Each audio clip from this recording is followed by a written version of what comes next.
Welcome! I've decided to learn how to make kitty cat heads today out of clay.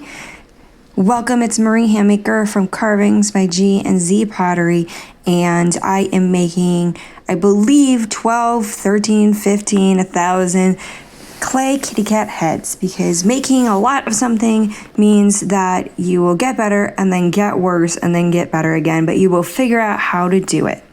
So first thing I did was roll a bunch of clay balls and then create a cross on each ball, as the eyes of an animal are often found halfway down its skull. I like to start kind of knowing where I want to end up. Then I used a semicircle rubber tool to create eyeballs on the left and right of the intersection on top of the line. And then I used my fingers to kind of create a snout.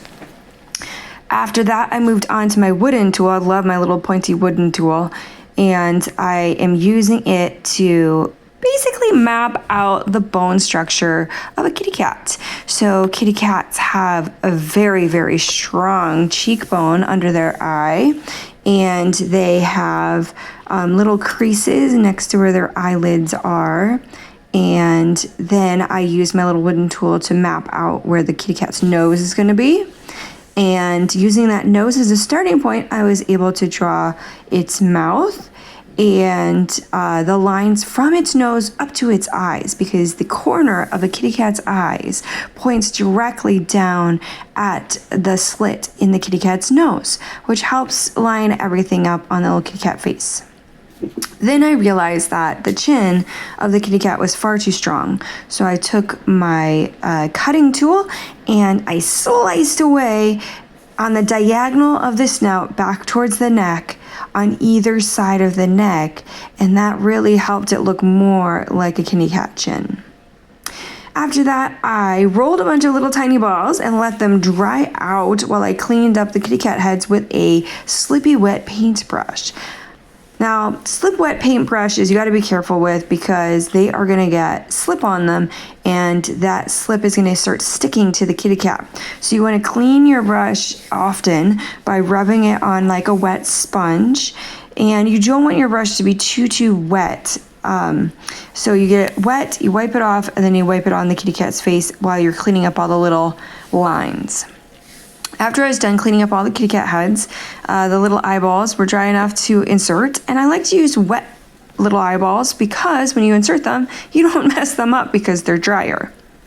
And that way you're able to use a smoothing flat silicone tool to smooth over the little eyeballs and make them look correct. You can also reposition them, a little pointy tool, and you won't mess them up.